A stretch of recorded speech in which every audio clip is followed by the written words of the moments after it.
Welcome back to the channel. Today, we are analyzing one of the most significant failures in modern policing history. We are going to watch a local officer attempt to bully a man he assumes is a homeless vagrant, only to discover, too late, that he is harassing a high-ranking federal agent. I have structured this video into 3 massive, in-depth sections to give you the full picture. In Part 1, we will break down the psychology of authority monopolization and how the officer tries to manufacture a crime from thin air using illegal intimidation tactics. In Part 2, we analyze the shocking twist where the predator becomes the prey and the FBI credentials are revealed. And in Part 3, which is the most critical part for your understanding of the system, we will cover the financials. I will reveal the exact $150,000 settlement payout the department was forced to write to this agent, breaking down every dollar of the compensation. Let's begin. I need you to scoot along. Now, Toto's cute and all, and I get that that's probably your best friend. That's all you can afford to take care of in life, right? You look skinny, you look a little depleted. If you can't pump gas, then you... In this first extensive section, we need to surgically analyze the officer's behavior, which is a textbook example of what legal scholars call authority monopolization.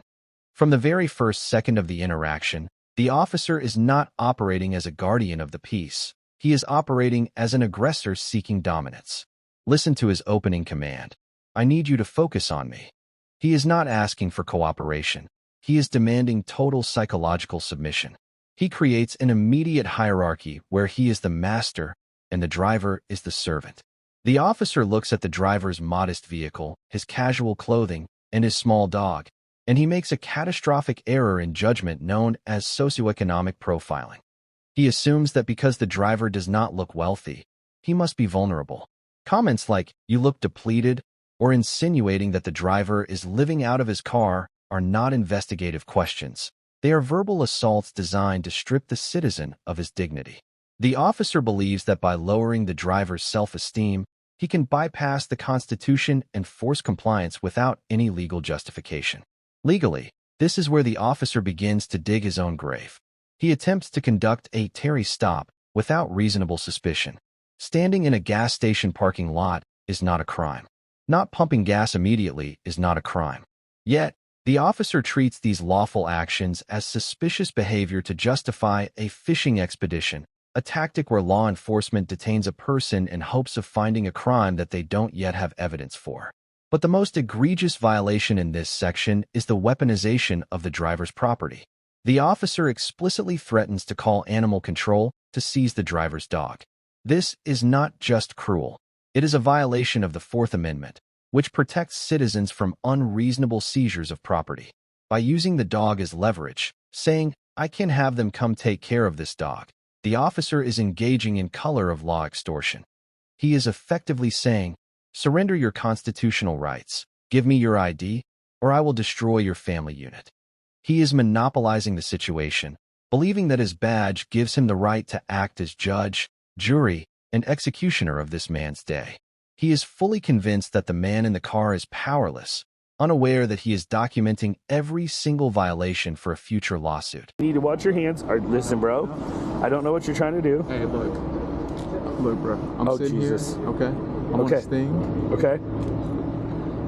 You need to get the fuck out of... As we move into the second phase of this encounter, the tension escalates from verbal harassment to physical intrusion. The officer, frustrated that his psychological warfare isn't working, decides to cross a physical boundary. He reaches his hand inside the open window of the vehicle.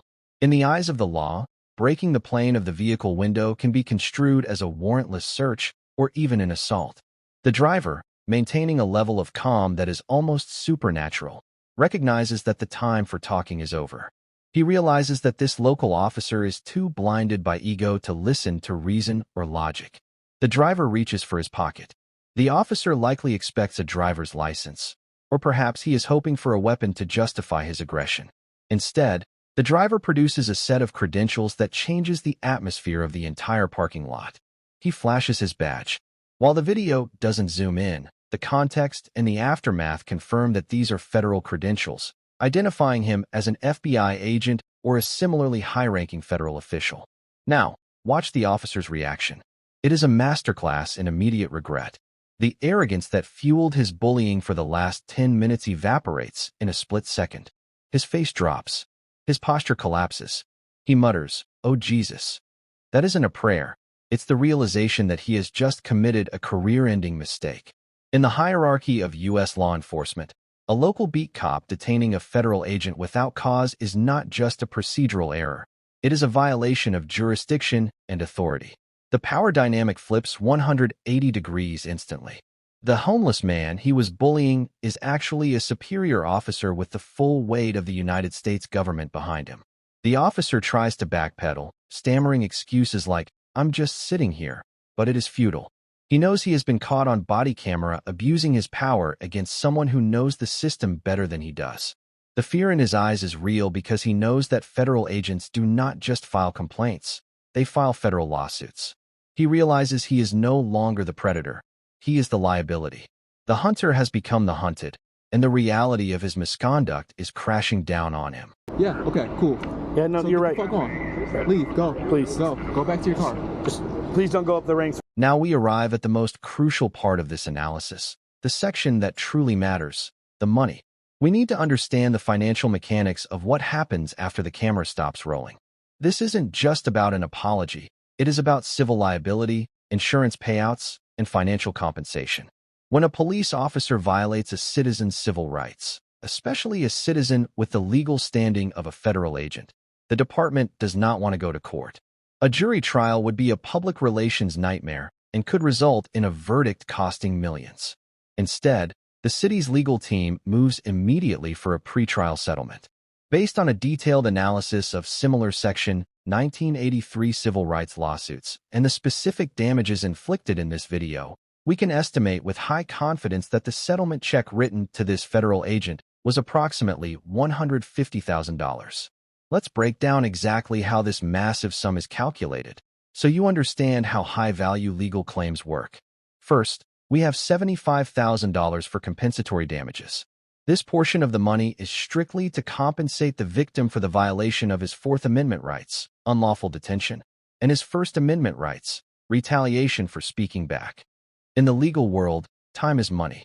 Detaining a high-profile individual for 20 minutes without probable cause is billed at an incredibly high rate. The court views the deprivation of liberty as a tangible financial loss that must be reimbursed by the city.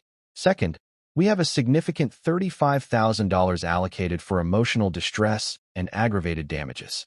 This is directly related to the officer's threat to seize the dog. Insurance adjusters and city attorneys know that juries are incredibly sympathetic to pet owners.